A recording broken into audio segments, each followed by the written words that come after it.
I had just bought a beautiful house, one of those you dream about your whole life.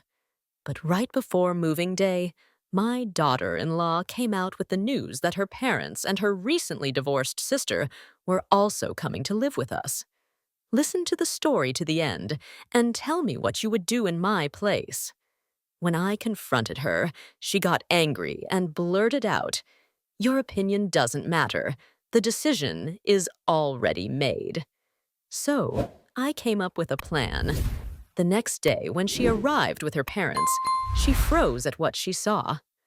"I'm glad you're here. Stick around to the end and tell me which city you're watching my story from. I want to know how far it's reached." I felt the blood rush to my face. 40 years of working, saving every euro, and investing it all in that house. It wasn't just a building, it was my dream come true. The place I had imagined for decades, something I could finally call my own after so many years of sacrifices. And now my daughter-in-law, who hadn't put a single cent into that house, felt she had the right to decide who would live there. I tried to stay calm, but the indignation slipped into my voice. "But I bought that house. The least you could do is ask me before deciding something like that." Serling set her wine glass on the table with a small clink that sounded more like a threat than a noise. Her eyes hardened. Her smile disappeared. "Your opinion doesn't matter," she repeated in a flat, sharp tone. "The decision is already made." I felt a knot in my chest. That phrase was a direct slap. Jareth finally spoke, but in a low voice, as if asking for a truce. "Merlin, could you say it a different way?" But she didn't even let him finish. She interrupted him with the same coldness. "I've already handled everything. Don't worry, Mom. They'll be here tomorrow at 10. I looked at him, hoping he'd say something to defend me, but he just lowered his head, not daring to meet my eyes. The atmosphere became heavy, as if the air had stones in it. I didn't want to fight. I didn't want the dinner to become a battlefield. I got up. I left without saying a word. If you're watching this video, please, subscribe to the channel, and tell me in the comments where you're watching my story of revenge from. I want to know how far it has reached. I went up to my room, locked the door, sat straight on the bed, and stared at the ceiling lamp. The yellow light barely managed to dispel the whirlwind inside me. My dream house, the one that cost me a lifetime, suddenly seemed like hostile territory for which I had no weapons. I stayed there, silent, swallowing my anger and sadness. 40 years dedicated entirely to the family, to Jared, to the future I imagined for us, and now they themselves were making me feel like an extra, as if everything I'd done was worth nothing. Just a few hours earlier, I thought this day was special, that there was only one more day left to move into that new house, the one that cost me so much to get after 40 years of hard work, from the days breaking my back in the textile workshop to the nights counting every penny I saved. I would finally have a decent home with 4 bedrooms and a small, sunny garden. It was a dream I had had since I was young, when I was still walking hand in hand with Henry, my husband, and we promised each other that one day we would have a real house. Henry is gone now, but I fulfilled that promise alone. That afternoon, I returned tired but relieved after going to measure the curtains for the new house. As soon as I opened the door, a delicious smell of freshly made food came from the kitchen. It seemed strange to me. Charlie, my daughter-in-law, never got involved in cooking, not even for parties or holidays. She would usually sit with her cell phone or watch TV while I ran around among pots and pans. I went in and saw the table set with care, something that wasn't common. An impeccable white tablecloth, a vase with fresh flowers in the center, and even a bottle of red wine, something that was almost never bought in this house because As Charlie herself said, it was an unnecessary expense. I stopped, trying to understand what was happening. Jared came out of his room and smiled when he saw me. "You got here just in time, Mom. Charlie made a special dinner to celebrate us moving into the new house." He said it so happily, as if it were a common thing, but something didn't add up. Sterling organizing a special dinner. She had never done it, not when Jared got a promotion or even on my birthday. I nodded, took off my coat, and sat down, trying not to think too much. Maybe she's changed, I told myself. Maybe she finally sees me as part of the family. Charlie came out of the kitchen with a tray of roasted meat with mole that smelled delicious. On the side, yellow Mexican-style rice and a basket of toasted tortillas. She was wearing a light blue dress, and her hair was tied up in a high bun. Nothing like her usual sloppy look. "Sit down, Mom. It's better hot," she said in a soft and familiar voice that surprised me. I smiled and nodded, feeling a warmth in my chest. In all the years we lived together, Charlie had always kept a certain distance from me. She was quiet, serious. Sometimes she didn't even respond when I said good morning. So seeing her so attentive made me feel genuinely happy. I thought that maybe this new house would also be a new beginning for everyone. I truly wonder if you were in my place. What would you do? Would you choose to be quiet to maintain peace? Or would you dare to face everything to reclaim your voice? I want to know your opinion because every story is like a candle that can light the way for someone else. We started eating. Charlie served the wine and raised her glass. "To this new beginning for our family." Jared toasted with her, and I took a sip. It had that bitter, smooth, but pleasant taste. Charlie talked more than usual. She asked me about the curtains, about the new neighborhood. She even complimented me on the paint color I chose. I replied, trying not to show my surprise. Jared also talked. He said he wanted to buy a big TV for the living room. The atmosphere was warm, as if for once the three of us were a real family. I thought maybe I had been too hard on Charlie before. Maybe she just needed time to open up. But at the end of the dinner, as I was eating the last tortilla, Charlie's tone changed. She was still smiling, but with a strange attention, as if everything had already been decided. "Oh, by the way, tomorrow when Mom moves into the new house, there's going to be a small change," she said as she gently tapped her glass with her fingers and looked me straight in the eye. I looked up, a little confused. "What change?" I asked in a calm voice, although something inside me was already foreboding the worst. Charlie smiled, and now I noticed that there was something forced in that smile. "My parents just got kicked out of their apartment. Vanessa, my sister, also just got divorced and is out of work, so they're all coming to live with us in the new house." She blurted it out like it was the most normal thing in the world, as if I had no right to an opinion. I was in shock. The glass in my hand suddenly felt very heavy. I turned to look at Jared, hoping he would say something, but he just looked down at his plate in silence, as if he hadn't heard anything. The atmosphere became tense and suffocating. I tried to stay calm. I took a deep breath and asked, "And when did you discuss this with me? I bought that house. You know that." Charlie was still smiling, but her tone became sharper. "Oh, Mom, it's not a big deal. The house has 4 bedrooms. One for you, one for us, another for my parents, and the last one for Vanessa. It's that simple."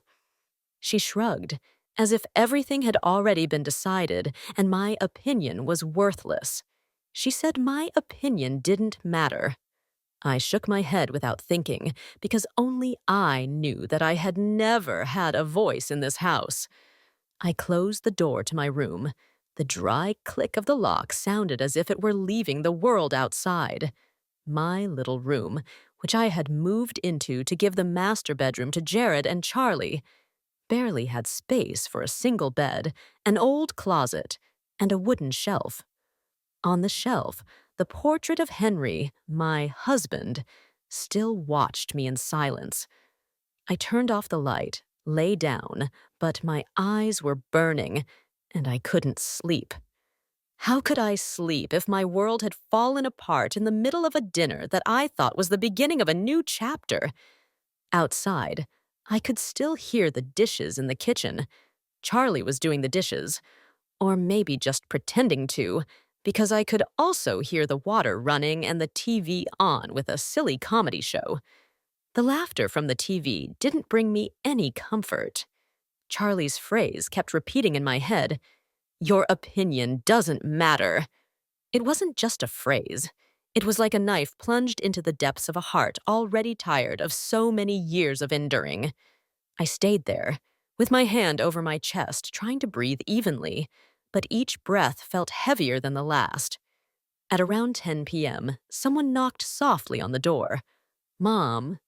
It was Jared's voice, low, hesitant, like a child who knows they've done something wrong. "Charlie didn't mean to make you feel bad. It's just that everything happened so fast." I heard the awkwardness in his voice, but it wasn't enough to calm me down. Jared, the son I raised alone, for whom I sold his father's motorcycle to pay for his college, was now on the other side of the door, defending the wife who had just disrespected me. I didn't open it. I just said from inside, in a calm voice, "You have to get up early tomorrow. Go to sleep now." Jared hesitated. I heard him stand there for a while, but he eventually left. The sound of his slippers dragging faded away, leaving me alone with a certain silence. I sat up and turned on the lamp. The yellow light barely illuminated the old blanket. I took out paper and a pen from the drawer and started making a list. Moving service, furniture store, water provider, internet, electrician. I wrote each thing with a trembling hand, not from exhaustion, but from anger. This house, my lifelong dream, was now something that Serling had transformed into a place where I no longer fit. Each line I wrote was a way of not losing control, of not letting anger consume me. Suddenly, my phone vibrated. A message from Serling. "My parents and Vanessa will be here tomorrow at 10. Make sure everything is ready." Not an apology, not a shred of consideration. She was writing as if she were giving orders, as if I were the maid in the house that I myself had bought. I looked at the screen, squeezed the phone so hard that my knuckles turned white. I didn't reply. I turned off the phone and threw it to the side. That feeling of being belittled, of being pushed aside, wasn't new. But this time it was different. This time it was too much. I pulled the old metal box from under the bed where I kept all my important papers. Inside were the house contract, the certified copies, the payment receipts, and the savings book that was now empty because I had put every last euro into that house. I took out each sheet, checking it line by line. Every seal. Everything was in my name. Teresa Maria Alvarez. There was no mention of Jareth or Serling. That house was mine, made of sweat, of tears. Tell me whether you have parents, grandparents, or older family members who deserve more respect than they currently receive from their families. Alternatively, tell me if you yourself are going through a situation in which you're not appreciated as much as you truly deserve. Of sleepless nights, saving penny by penny. I hugged the folder to my chest as if I were hugging my own life. No, I'm not going to let anyone take it from me. It was past midnight. I got up, took off my pajamas, and put on a blouse and long pants. I went to the shelf, took a small candle, lit it, and placed it in front of Henry's photo. The flame flickered, and the smoke spiraled upward. I looked into my husband's kind eyes in the photo and whispered, I'm not going to let anyone trample on me anymore, Henry. Never again. I didn't cry, but I felt a flame ignite deep in my chest. Not to burn, but to light the way. I went back to bed. I carefully put the folder in my bag, checked the list of things to do, and wrote down some numbers I had to call in the morning. I turned off the light, lay down, but didn't close my eyes. I stayed staring at the ceiling. I felt happy thinking that my son had found a good partner. A little later, they asked to live with me in my rented house, which was cramped and had little space, just for a few months while they got back on their feet financially. I immediately accepted. I even moved into a tiny room that I used to use as a storage room and left them the master bedroom. That house, although modest, was filled with joy when Serling announced she was pregnant. I was so excited that I forgot about being tired. I took care of everything for her. I cooked nutritious things for her, washed her clothes, and didn't let her lift a finger. My savings were running out.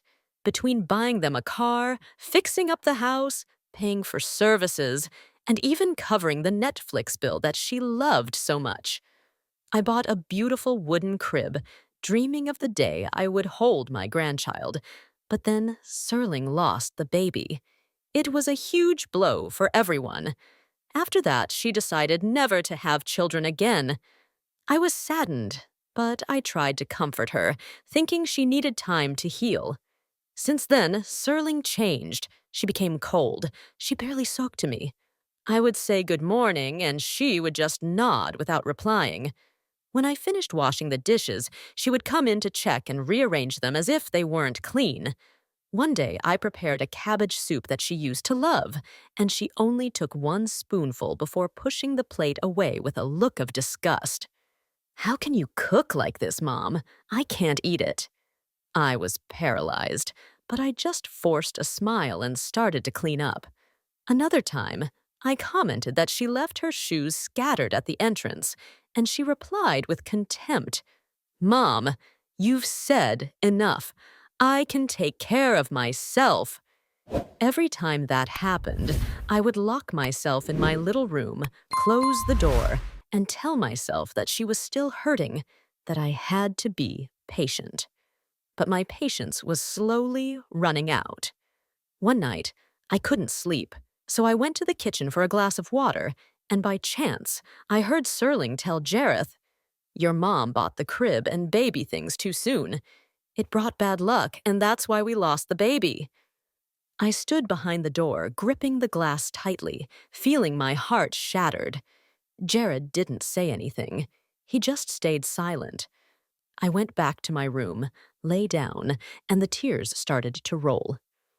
I don't blame Charlie for the loss of the baby, but I do blame her for blaming me. And I blame Jared for not saying a single word to defend me. From then on, I started to hide my pain, to act as if nothing was wrong.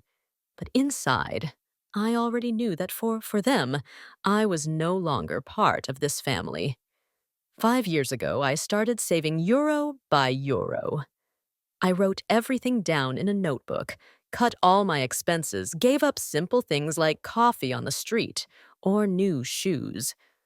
All to fulfill my dream, to have my own house, a place where I could live without depending on anyone. 3 weeks ago, I signed the purchase contract, a 4-bedroom house with a sunny garden in the back, 20 minutes by bus from downtown. I chose every single thing myself. A light gray couch, sky blue curtains, a sturdy dining table, a comfortable bed, nothing luxurious, but everything chosen with love. I had already planned to plant rose bushes and put new tiles at the entrance with my own hands. I thought I would be happy there, being myself. And yet, here I am, sitting on the cold steps, with the folder in my arms and the cold coffee next to me. It's not that I didn't want Charlie and her family to live with me. It's that I couldn't accept them treating me as if I didn't exist.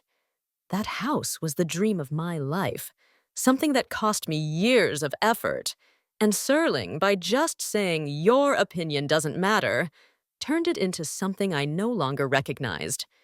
Jared, my son, for whom I sacrificed everything, chose to remain silent while his wife humiliated me. I looked at the clock. 6:30 a.m. The sun was already illuminating the alley. I got up with the folder still in my arms. The pain was still there, but I wasn't going to let it crush me. I took out my phone and checked the list of calls. Movers, furniture, internet installation. I took a deep breath and dialed the first number. It was time to act. Not to get revenge, but to protect myself and the dream I had worked for my whole life. I called the moving company. "I want to cancel the move," I said in a firm but calm voice. On the other end, the person hesitated. "If you cancel so suddenly, there will be a 15% penalty." "Are you sure?" I replied without thinking. "Yes, I'll take it. Cancel everything." They confirmed, still surprised. But I didn't care. I hung up and called the furniture store. "I want to return everything I bought," I said. "It's all new, unused. I don't need a full refund." The manager hesitated. "You're returning everything? The couch, the table, the bed, even the curtains?" I nodded, even though he couldn't see me. "That's right. I'll be at the house to open for you." They promised to come at 7:30 a.m. I continued calling the internet provider, air conditioning, purified water, lighting. I told them all the same thing. "I no longer need the service. Keep the equipment. Consider it a gift." Each call only lasted a few minutes, but with each one, I felt more free, as if I was taking off a shackle from my body. I wasn't doing it out of anger or revenge. I was doing it because I needed to regain control of my life, something I had let go of for too long. 7 a.m. It was now fully morning. Jareth and Serling were still asleep in the bedroom. I put on my coat and checked my bag. Document folder, house keys, contact list. I left without making a sound, closing the door carefully so as not to wake anyone. The alley was silent. I could only hear some dogs barking in the distance. I walked to the main avenue and took the bus to my new house. In less than half an hour, I was in front of the iron gate of that 4-bedroom house, the same one I once imagined as my new home. The sky was clear, and the sun was illuminating the small garden. But I no longer felt that excitement from before. That house now only reminded me of the betrayal of my own family. The furniture store truck was already waiting for me. A middle-aged man in a uniform got out and asked, "Are you Mrs. Teresa? We're here for the furniture." I nodded, opened the gate, and let them in. They started to disassemble the furniture one by one that I had chosen with such care. The light gray sofa that I had tested for hours, the wooden dining table where I imagined family dinners, the soft bed that was going to replace the old mattress in the service room. They moved quickly, neatly arranging everything in the truck. One of the movers, a young man in his 20s, looked around and asked, "Are you taking everything? This house is really nice." I just nodded and replied in a calm voice, "I don't need it anymore." He looked at me with curiosity, but didn't say anything else. I went to the kitchen and took down the sky blue curtains with my own hands, the ones I chose because they reminded me of the color of Henry's eyes. I folded them carefully, put them in a plastic bag, and gave them to one of the guys. With each object that left, the house was left empty, as if no one had ever lived there, as if no one had ever dreamed of it. I didn't feel sadness, just a strange clarity. If that house was no longer mine, if it no longer represented what it once meant to me, then I preferred to leave it completely empty. I sat on the cold tile floor. I took a sheet of paper and a pen from my bag and wrote a brief note. If you wanted a free house, you should have at least asked me first. This was my house. But if my opinion doesn't matter, then this place doesn't make sense either. Everything has been canceled. Teresa. I left the note right in the middle of the living room where the sunlight coming in through the window made it stand out like a declaration. I got up, took one last look. There was no longer a sofa, no dining room, no curtains, not a single chair. Only the empty walls remained, and my note. I locked the door. I went out and breathed in the fresh morning air. I could hear birds chirping, but I wasn't paying attention to that anymore. I took out my phone and called a taxi. When the yellow car stopped, the driver, an older gentleman, asked me, "Where are you going, ma'am?" I replied calmly, "To the Hilton Hotel." I got in. The door closed, and the car started moving. I didn't look at the house even once. That house was the dream of my life. But now it was just an empty shell. If Charlie and Jareth wanted it, they would get exactly that what was left. Nothing more, nothing less. Inside the car, I opened my bag and checked the documents. Purchase contract, payment, receipts. Everything was still there. Everything in my name. I wasn't doing this to seem strong or to get revenge. I was doing it because I deserve respect, because I have the right to have an opinion about my own life. Serling may think that what I say is worthless, but she's going to learn that this mother-in-law won't be pushed around. The taxi drove through busy streets. I looked out the window and saw people starting their day. A lady was pushing a cart full of roses. An old man was drinking coffee on the sidewalk. Life went on, and so did I. I didn't know what awaited me, but one thing was clear.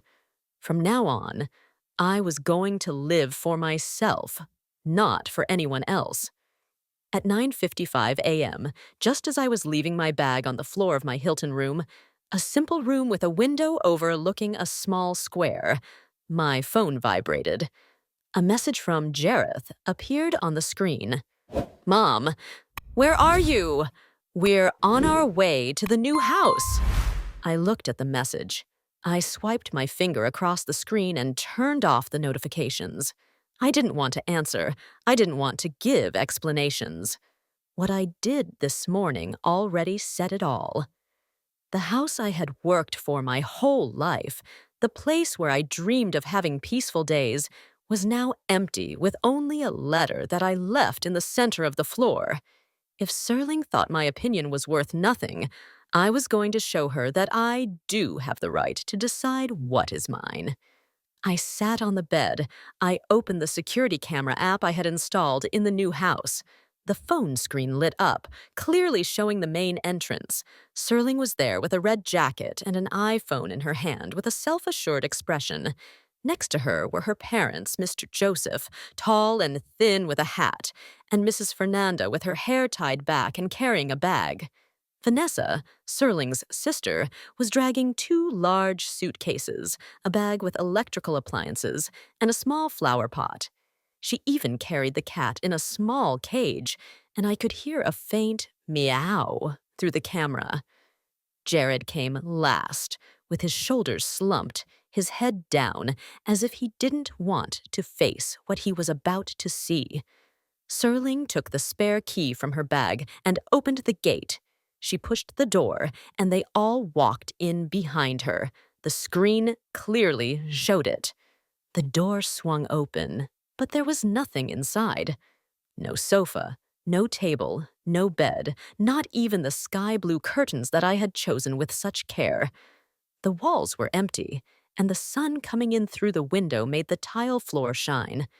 My letter lay there, in the middle of the white living room, like a declaration.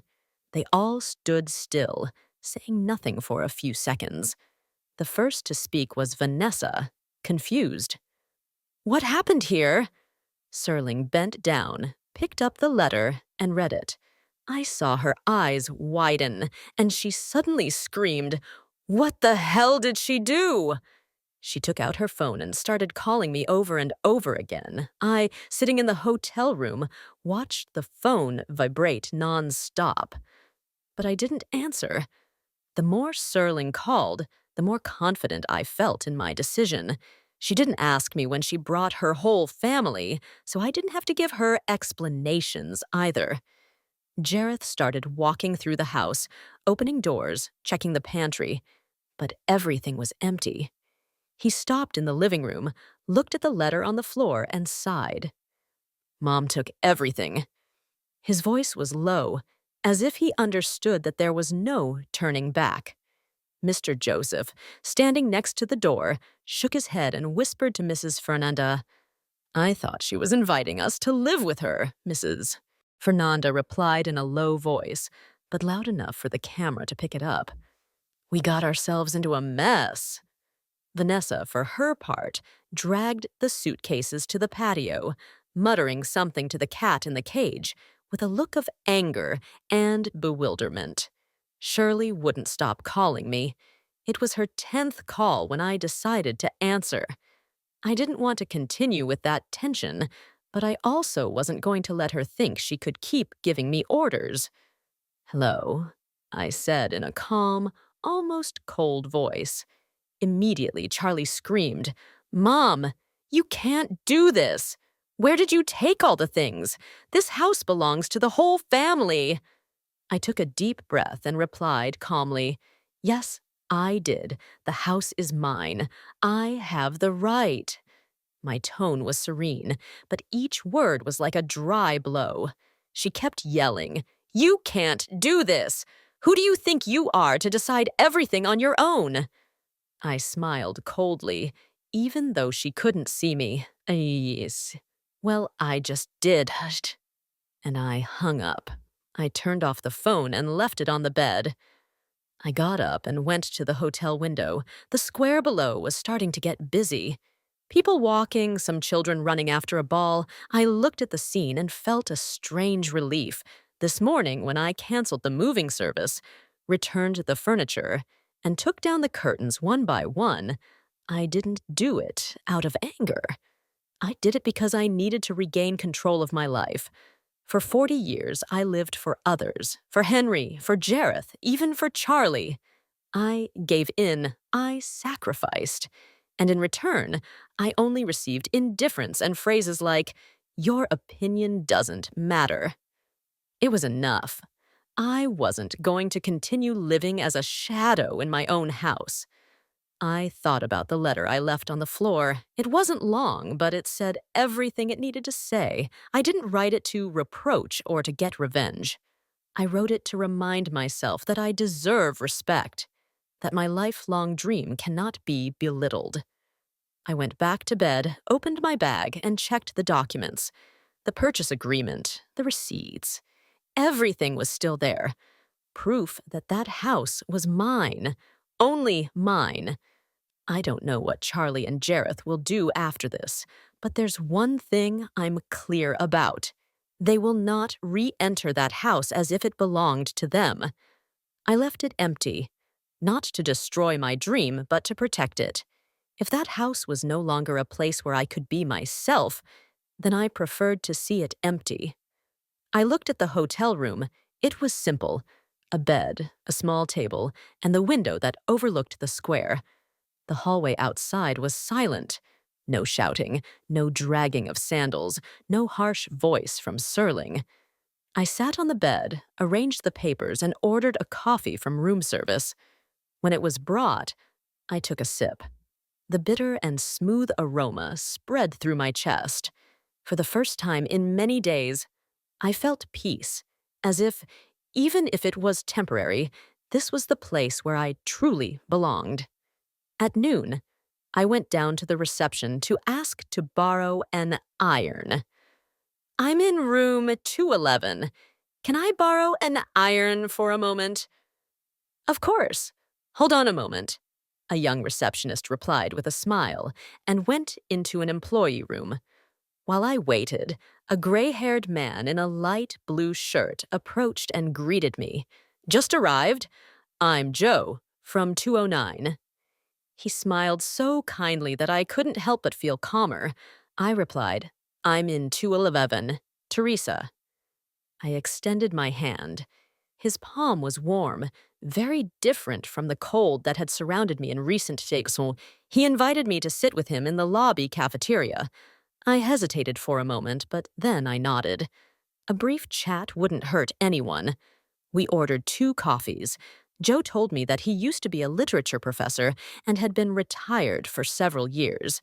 He told me that he had been widowed 10 years ago and that his children lived in another city.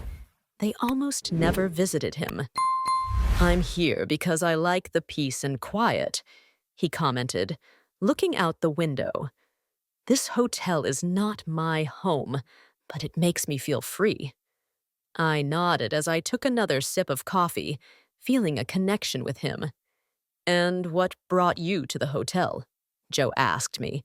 I thought for a moment and replied, I needed a place just for me. He looked at me with curiosity, but without judging me. Then he nodded, as if understanding that I didn't want to give more details. He didn't insist. He simply started telling me about a live band that usually plays in Central Park and that he goes to often.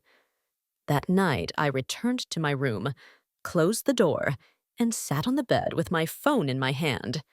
I opened the security camera app for my new house, curious to know what was happening. The screen lit up, showing the completely empty living room. Charlie and Jareth were in the middle of the room, arguing loudly. Charlie was pacing back and forth. She pointed her finger while yelling something. Jareth didn't say anything, with his head down and his hands in his pockets like a scolded child. Outside, Mr. Joseph and Mrs. Fernanda were sitting on the stairs, surrounded by suitcases and bags. Vanessa was in a corner of the patio calling a taxi while carrying a basket with her cat, visibly annoyed. Watching all that, I didn't feel joy or satisfaction, just a kind of emptiness.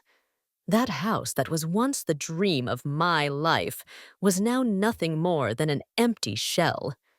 I turned off the screen, put the phone aside, and took a sip of the hot chicken soup that the hotel had brought me. It was tasty and comforting.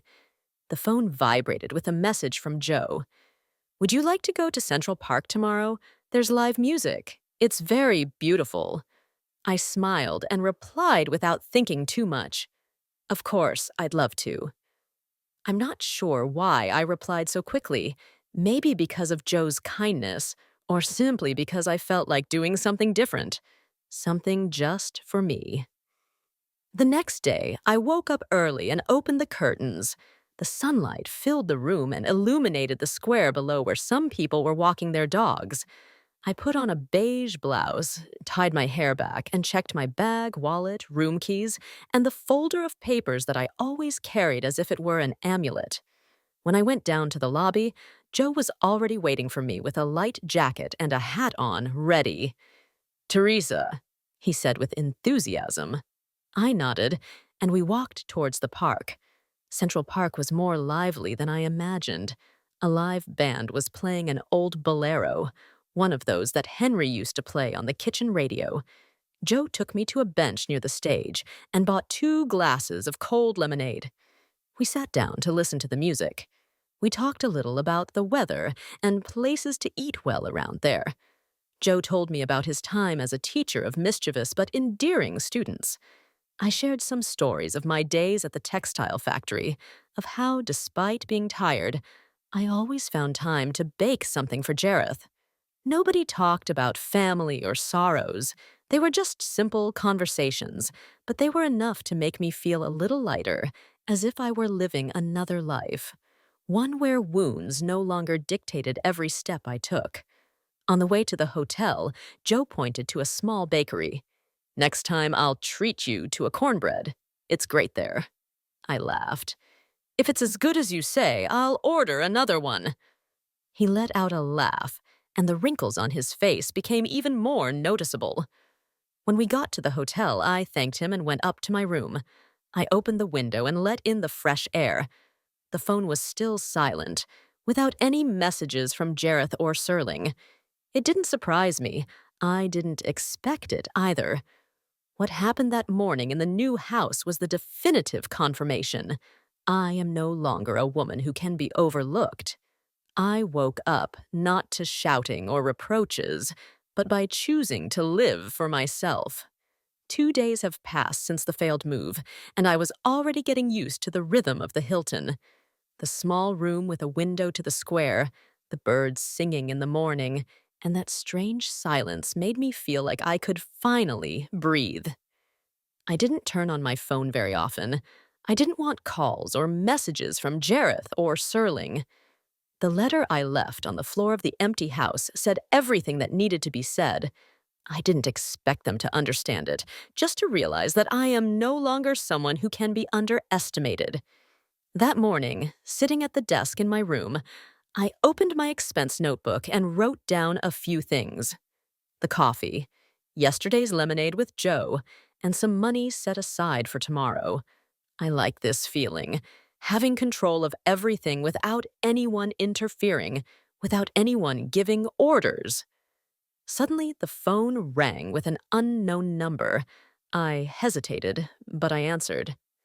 Hello, is this Mrs. Teresa? The voice was soft, a little insecure. I replied, Yes, who's speaking? I'm Fernanda, Serling's mom. I froze, gripping the phone tightly. Fernanda, Charlie's mother, with whom I had never spoken directly. Now she was calling me. I didn't know what to expect, but her tone was not hostile at all, so I listened. Fernanda continued speaking in a calm but sincere voice. I know I have no right to get involved, but I just want to tell you something. Joseph and I didn't know that you weren't okay with us moving in. Charlie told us that you yourself had invited us. Yesterday, when we heard them argue, was when we found out that you never approved. Her words were like a gust of wind that made me stop. Charlie had lied to me, not just to me, but also to her parents. I was silent for a few seconds. Then I said, I understand. My voice sounded steady, but inside everything was shifting. I didn't doubt Fernanda. I just realized that everything was more complicated than I thought. Fernanda continued with more insecurity. We were very surprised. If we had known the truth, we never would have gotten involved like that. I want to apologize to you. Her apology took me by surprise. I had prepared for a complaint or a justification, but it wasn't like that. Fernanda spoke with genuine remorse, not because she was at fault, but because they were put in an unfair situation. I was still cautious, but my voice softened. I don't blame you. I'm just tired of not being taken into account for decisions that affect my life. Fernanda sighed on the other end, as if she understood exactly how I felt. I know what that feels like, she said. We've already gone to stay with a friend, but Joseph said that if you allow it, he'd like to see you and talk face to face. Not to justify anything, just so there are no more misunderstandings. I thought about it. Fernanda and Joseph were not responsible. Among Bol, they were also victims of Charlie's lies, just like me. I didn't want to hold grudges against people I didn't even know. I smiled softly, in a less tense tone. Okay, we'll meet tomorrow afternoon at the cafe behind the cathedral, at 4. Fernanda thanked me. Her voice sounded more relieved. Thank you, Teresa. We'll be on time. I hung up. I left the phone on the table and looked out the window. The square below was full of life. Some children were running after a ball. Their laughter floated in the air. I didn't know how the meeting tomorrow afternoon would go, but I did know that I didn't want to arrive with a grudge. I cleaned out that house not for revenge, but to protect my dream. If Fernanda and Joseph wanted to clear things up, I was willing to listen. Not because I had softened, but because I want to live a life free of resentments. That afternoon, I went for a walk with Joe at Central Park. As he had invited me the day before, the band was still playing a soft bolero that made me think of the days when Henry was still alive. Joe bought 2 lemonades and told me about a time he taught a group of rowdy students, and how in the end, they gave him a drawing of him standing in front of the chalkboard. I laughed and told him about when Jareth was little and he would ask for corn tamales every weekend. The conversation was calm. No one touched on painful topics. When we returned to the hotel, Joe gave me a cookie from a nearby bakery. Consider it a little welcome gift from your new neighbor. I took it with a smile. Thank you, Joe. Tomorrow I'll treat you to a coffee to settle the debt. That night, in my room, I opened the security camera app. The house was still empty, not a soul. Shirley and Jareth were no longer there. They had probably left after yesterday's fight. I turned off the screen and took a sip of the hot tea from the hotel. I no longer felt that European in my chest. Fernanda's call made me realize that not everyone is like Charlie. There are people like her and Joseph who are willing to apologize, to clear things up. The next afternoon, I arrived at the cafe behind the cathedral 10 minutes early. I chose a wooden table in a discreet corner with a view of the bustling square, but with enough privacy to talk. I ordered a black coffee without sugar and took a sip. The bitterness cleared my head. I didn't know where that conversation would lead, but I didn't arrive with grudges. The letter I left in that empty house freed me from the harm that Charlie and Jareth had caused me. Now, I just wanted to talk to Fernanda and Joseph. Not to complain, but to close a chaotic chapter of my life. Exactly at 4 p.m., Fernanda and Joseph walked into the cafe. Neither Vanessa nor Charlie was with them, which gave me a little relief. Joseph was wearing a dark blue shirt, well put together, with a hat in his hand. His face looked tense, as if he were preparing for a difficult conversation. Fernanda was carrying a small cloth bag. Her hair was tied back in a low ponytail. She looked a little uncomfortable, but kind. When I saw them walk in, I stood up. I smiled and offered them a seat. I didn't want the atmosphere to be cold, so I spoke softly. Please have a seat. I'll get you some coffee. Fernanda nodded and thanked me while Joseph left his hat on the table and sat down, a little stiffly. After exchanging some polite phrases about the weather and traffic, Joseph cleared his throat, breaking the silence. He looked at me, sighed, and said, "We believed Charlie. She told us that you felt lonely, sad, that you wanted company." He paused, as if carefully choosing his words. "She even told us that you were happy to know that we wanted to come and live with you." Fernanda intervened in a lower but sincere voice. "We really thought it was an invitation. If we had known that you weren't okay with it, we never would have brought the whole family like that." I listened, gently swirling the coffee cup on the table. What they were saying didn't surprise me, but it still stirred something inside me. Sterling had not only left me out of an important decision about the house, she had also lied to her own parents, dragging them into a situation they knew nothing about. I looked at Fernanda and Joseph, 2 older people with graying hair and eyes full of remorse. I sighed and said slowly, "I'm not lonely. I just got used to being left out for a long time." My voice had no reproach. It was just a truth that I had been accepting for a long time, but that I no longer wanted to live with. Fernanda lowered her head, gripping the handle of her bag tightly. "If you allow us," she said in a trembling voice, "I would like to make it up to you by starting over, this time truly listening to you." Her words took me by surprise. I expected a light argument, or at least some justifications, but it wasn't like that. Fernanda and Joseph didn't come to defend Charlie. They came because they wanted to do the right thing, to repair the damage, even if it wasn't entirely their fault. I smiled, and my voice sounded softer. I want to have my own space, so I'm afraid I can't live with you. But I think we could try to live close by, be neighbors, and get along. I paused, observing their reaction. Fernanda looked up. Her eyes were shining, and Joseph nodded with his lips pressed together, as if trying to hide a smile. I continued in a slightly lighter tone to relax the atmosphere. You can stay in the house for 3 months while you find something. We'll share the expenses and make everyone's space clear. I'll mark the boundaries as if they were for a clothesline. Joseph let out a laugh, the first since he had come in. If you're going to mark the space, I'll be the cool neighbor, he said in a warm voice. Fernanda also smiled, resting her hand on the table as a sign of gratitude. You are very generous, Teresa, she said. We will respect all your boundaries. I nodded and took another sip of coffee. The atmosphere in the cafe became more pleasant, as if we had reached an agreement without needing to sign anything, just with sincerity. The conversation changed to lighter topics.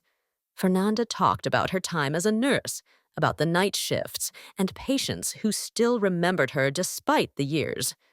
Joseph told me about his job as a warehouse supervisor and how he once solved a robbery by inviting the thief to coffee to talk. I shared some anecdotes from my days at the textile factory, of when I was hunched over the machines, but still found time to make cornbread for Jareth. We talked about health, about how everything in the supermarket has gone up lately, and about the good food stalls there are in the neighborhood. I realized that Fernanda and Joseph were like me, people who have worked all their lives and just want a quiet place to spend their remaining years.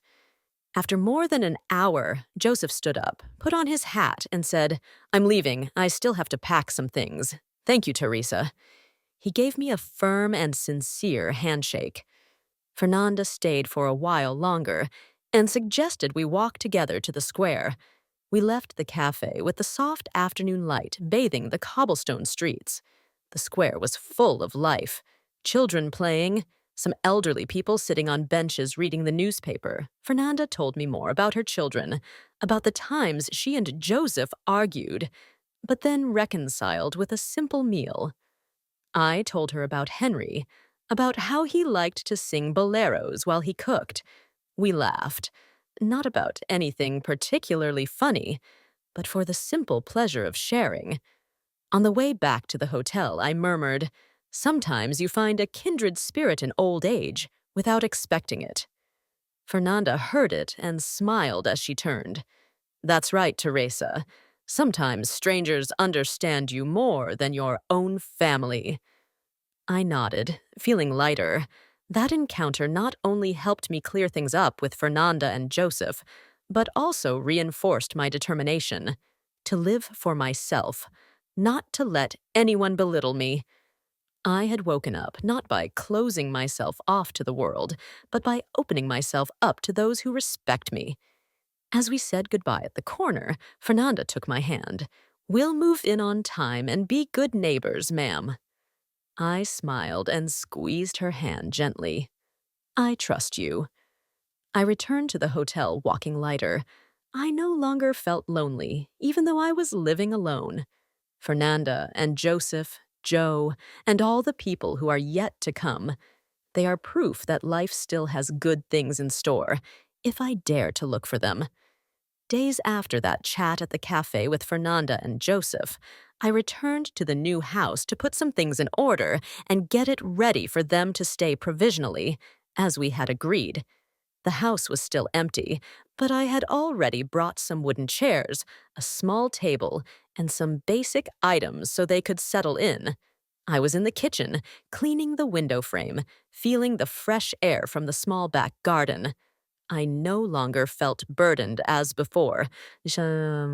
Ish. Talking to Fernanda and Joseph helped me close a wound, to regain faith that not everyone is like Charlie, ready to treat me as if I were worthless. While I was cleaning the glass, I was humming an old bolero. when I heard a car stop in front of the gate. I looked outside and saw a silver car parked right at the entrance.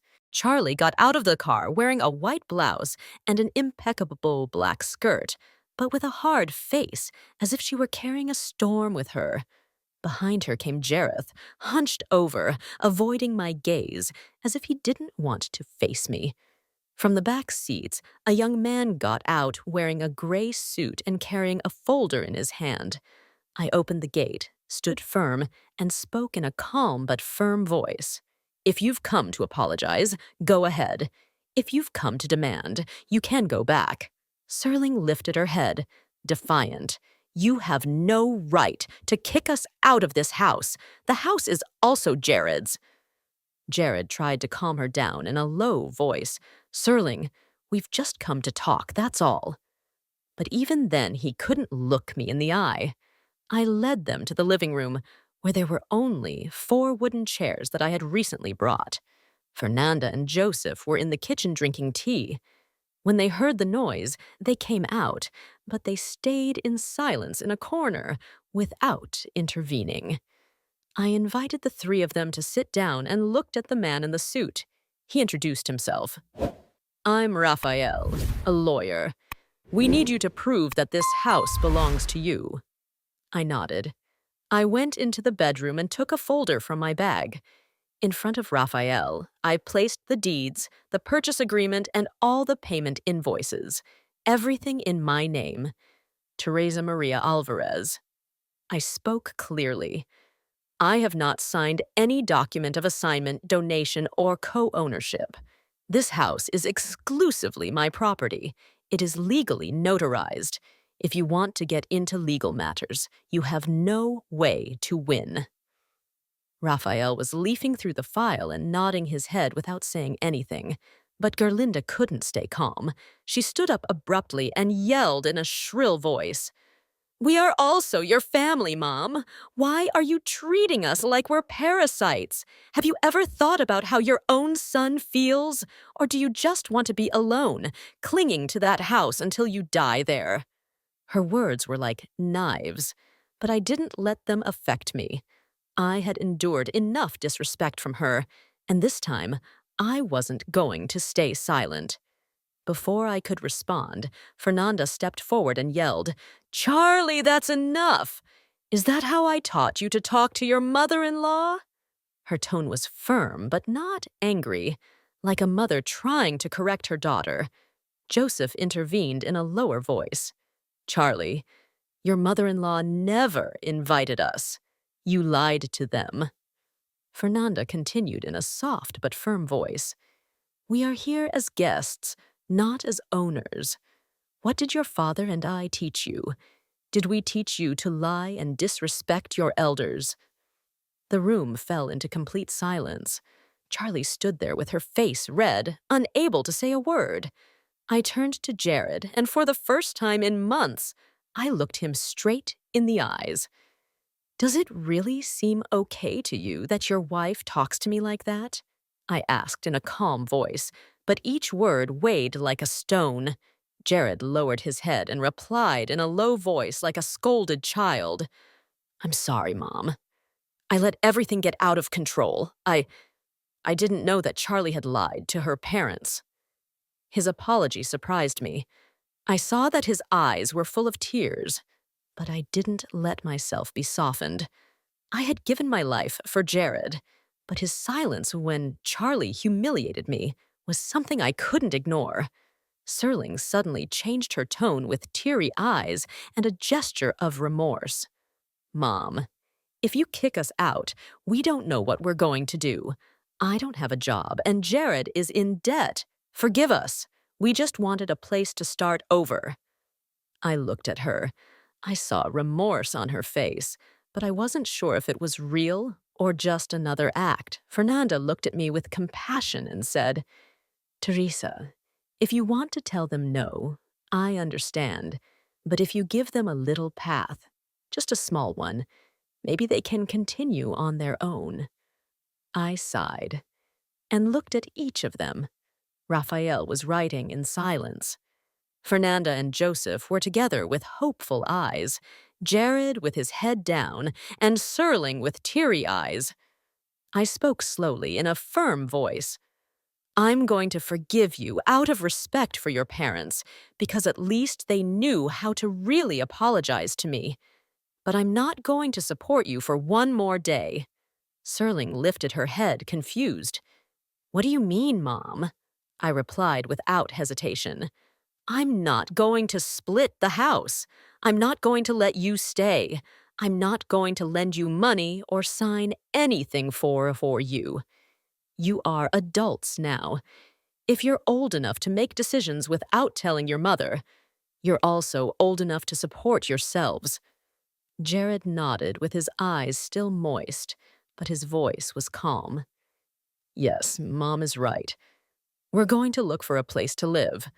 We won't bother you anymore. I looked at him and saw a glimmer of the boy he once was, the one who hugged me crying when he lost his father. I lowered my tone a little. The day you can live on what you earn on your own, that day, come back. Then I'll invite you to dinner as a real family, not as a burden. Jared nodded gently. He took Serling's hand and they left. Before crossing the door, the young man turned to look at me with a look full of gratitude. Serling remained silent without looking back. Fernanda and Joseph accompanied them to the gate and then returned to the kitchen to continue drinking tea. I stayed alone in the living room, looking out at the little garden. I didn't feel satisfaction, just relief. I had stood my ground, not for revenge, but to defend my own worth. Charlie and Jared can start over, but they will have to do it on their own, as I did. My whole life I have woken up, and this time I am not going to let anyone make me feel like a burden in my own house. A month has passed since that day I confronted Charlie and Jared in the empty house. I have already left the Hilton Hotel and returned to live in the home I always dreamed of. Now the house no longer feels empty. I brought a simple wooden table, a few chairs, and a small ceramic vase that I put in the kitchen. In the patio, the rose bushes I planted began to bloom, red and vibrant under the morning sun. Every day I wake up early, make a hot cup of coffee, and open the window to let in the fresh air. The kitchen fills with light when I place a few freshly cut roses in the vase, right in the center of the table. This is no longer just a house. It is the place where I finally feel that I am alive without anyone belittling me. Fernanda and Joseph moved 3 days ago, just as they had said, to a small apartment near San Pedro Market. Before leaving, Fernanda hugged me tightly and whispered, "If you ever feel lonely, I still make tamales every Sunday. Come by whenever you want." I laughed, squeezed her hand, and replied, "I'll go, but I'll bring the coffee I owe you." Joseph patted me on the shoulder in a low but firm voice. "If anyone bothers you, let me know. I still have some friends on the police force." I nodded, moved by his sincere affection. They were no longer just temporary neighbors. They had become people I truly value. Every weekend, Fernanda or Joseph stop by. Sometimes they bring a small bag of fresh oranges from the market, other times some freshly baked bread, and sometimes they just come to play dominoes with me at the kitchen table. They never stay long. They don't meddle in my affairs either. During those visits, I prepare tea, cut some sweet bread, and we talk about simple things like whether the price of tomatoes has gone up, whether a new coffee shop has opened near the church, or how to prepare mole with the secret family recipe that Fernanda brags about so much. These moments made me understand that this house is not just a roof. It is a place where people come and go with respect. It no longer seems empty to me. I started participating in community activities, something I never imagined doing before. I signed up as a volunteer at a nearby orphanage, helping to hand out food and reading stories to the children. One time, a little girl gave me a crooked drawing and said, "Grandma, here you are laughing." I took the drawing and felt a warmth in my chest that I can't explain. I also joined a dance class at the cultural center. It was hard for me to keep up with the salsa rhythm, but I laughed like never before. Joe, the hotel neighbor, invited me to the neighborhood singing club.